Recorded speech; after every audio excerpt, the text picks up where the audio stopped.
ኢትዮጵያ ላይ እየተደረገ ያለው ዘመቻ በአስቸኳይ እንዲቆም በድጋሚ አስጠንቅቀዋል።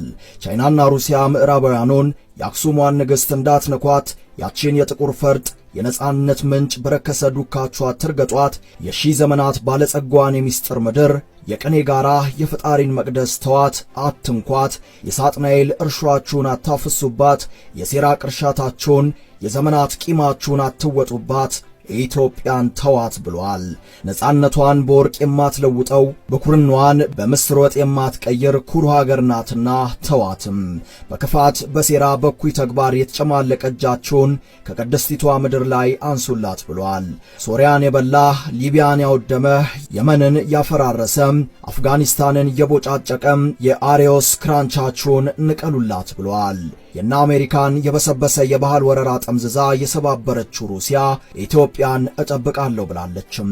በኢኮኖሚ የዓለምን የኃያል ሚዛን ከአሜሪካ የነጠቀችው ክንደብርቷ ቻይና ኢትዮጵያን መሐረቧን እንዳትነኩ ብላለችም።